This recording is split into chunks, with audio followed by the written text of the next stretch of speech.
Bismillahirrahmanirrahim.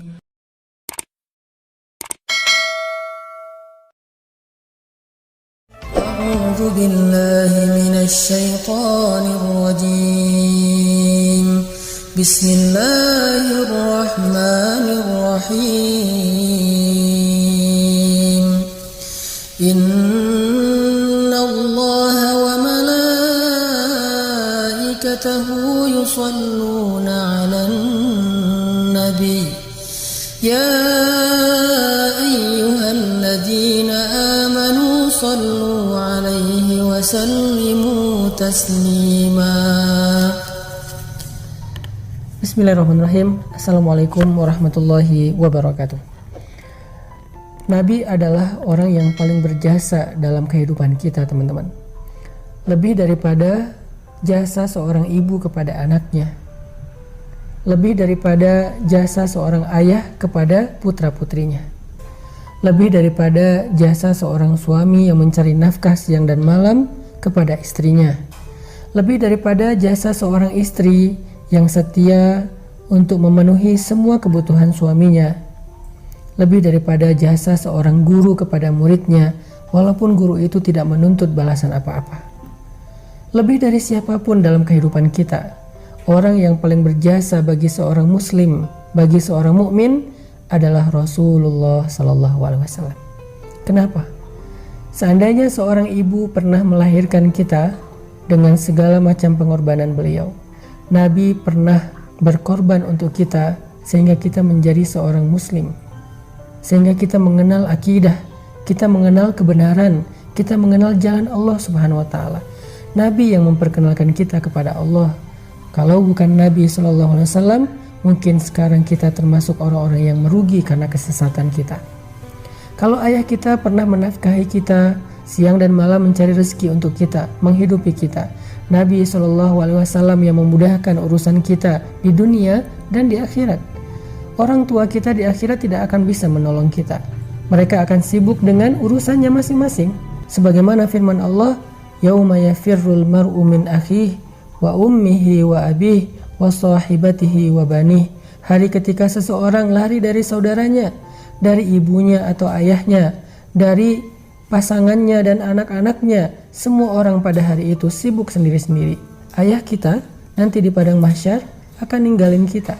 Ibu kita nanti di padang mahsyar akan ninggalin kita.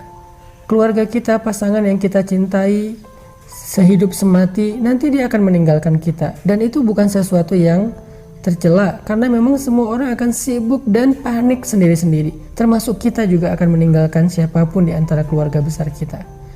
Terus siapa orang yang satu-satunya akan menolong kita, membantu kita, yang sebetulnya dia sudah memiliki tiket masuk ke surga, tetapi dia tidak masuk ke surga demi menolong kita?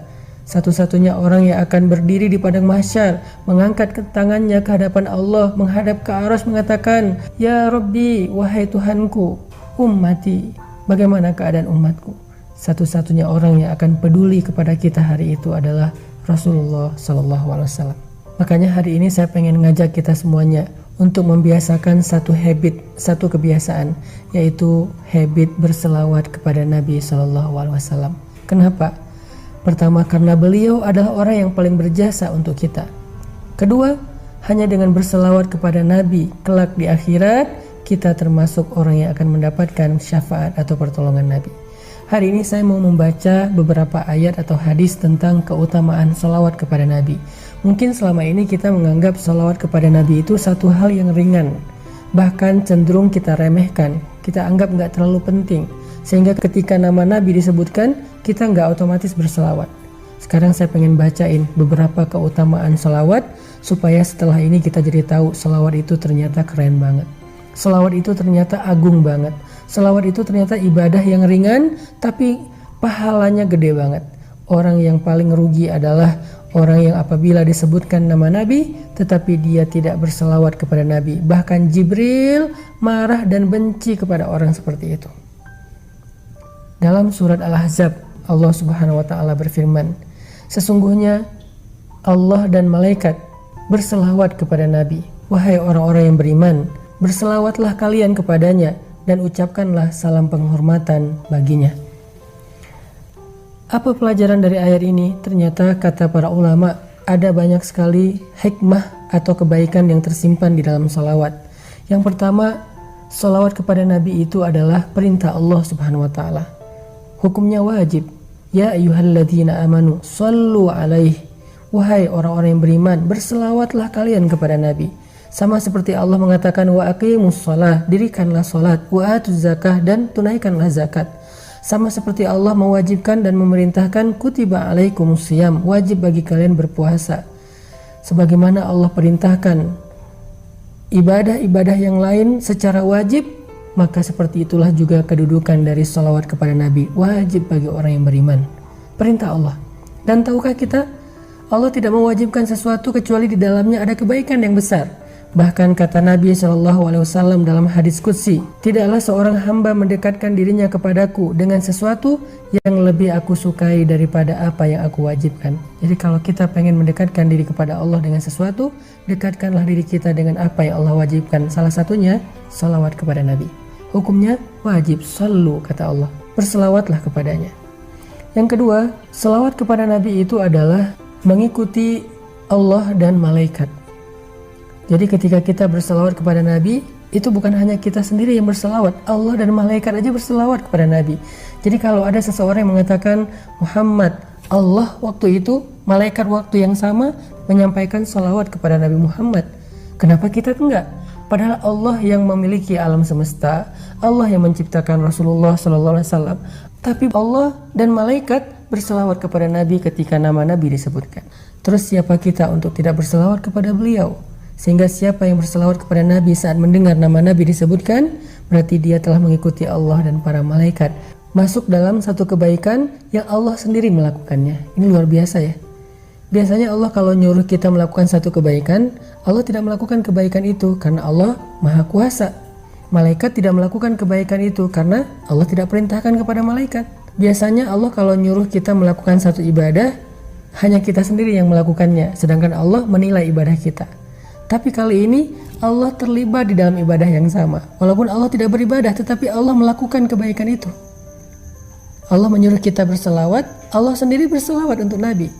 Walaupun berbeda salawat kita dengan salawat Allah. Salawat kita adalah mendoakan Nabi dalam kebaikan. Salawat Allah kepada Nabi adalah memuji Nabi dengan kebaikan. Tetapi sama-sama salawat. Ini istimewanya salawat. Jadi siapapun yang berselawat kepada Nabi, berarti dia sedang berselawat bersama Allah dan para malaikat.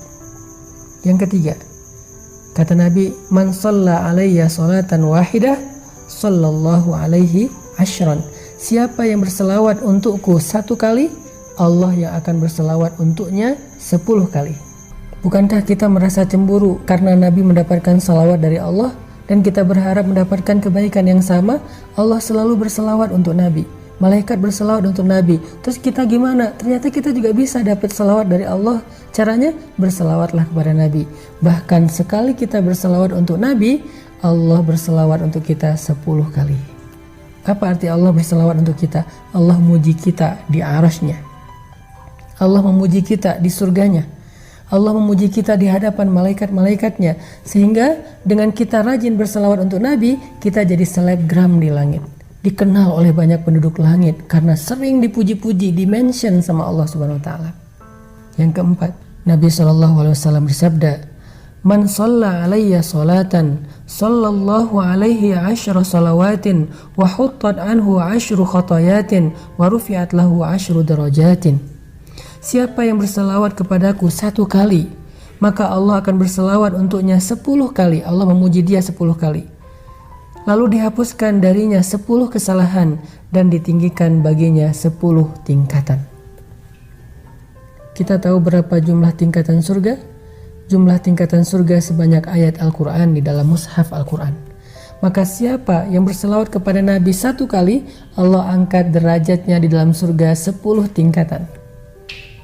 Allah hapuskan baginya 10 kesalahan.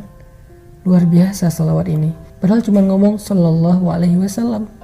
Padahal cuma ngomong Allahumma sholli ala Sayyidina Muhammad. Tetapi ternyata kalimat yang ringan sekali itu, yang kita ucapkan mungkin kurang dari 10 detik, tapi bisa mendapatkan kebaikan yang luar biasa. Yang kelima, Nabi SAW bersabda, kullu du'ain yud'allahu azza wa jalla bih mahjubun 'anis sama' hatta yusalla ala Muhammad. Semua doa yang dipintakan kepada Allah Subhanahu wa taala akan terhijab, akan terhalang dari Allah Subhanahu wa taala sampai dia berselawat kepada Nabi Muhammad sallallahu alaihi wasallam. Jadi kalau kita pengen doa kita nggak ada hijab, nggak ada penghalang, nggak disconnect, nggak di reject, berselawatlah kepada Nabi di awal atau di akhir doa kita. Pokoknya setiap kali kita berdoa, salawat. Insya Allah doa kita nggak ada hijab, pasti diijabah oleh Allah Subhanahu wa ta'ala. Dan yang terakhir, tahukah kita ketika kita bersalawat kepada Nabi, ternyata Allah Subhanahu wa ta'ala akan menyampaikan salawat kita kepada beliau dan beliau akan membalas salawat kita dengan salam yang sama. Mau dapat salam dari Nabi, mau dibalas salam sama Nabi sallallahu alaihi wasallam secara personal, berselawatlah kepada beliau. Sehingga ketika kita mengatakan Allahumma sholli ala Sayyidina Muhammad, ketika kita mendengar nama Nabi disebutkan, kita bilang sallallahu alaihi wasallam, Nabi akan menjawab salawat kita. Nabi akan membalas salam kita. Sehingga kita termasuk orang yang sering saling memberi salam dengan Nabi sallallahu alaihi wasallam. Mudah-mudahan sejak hari ini kita akan dawamkan salawat setiap kali kita mendengar nama Nabi disebutkan, atau kita berselawat di waktu-waktu kapanpun kita mau, sehingga Allah Subhanahu wa ta'ala berikan kepada kita semua kebaikan yang ada dan terkandung di dalam salawat. Jadi hari ini kita jadi tahu ternyata salawat itu bukan amalan biasa, tetapi termasuk di antara ibadah yang ringan tapi pahalanya luar biasa di sisi Allah.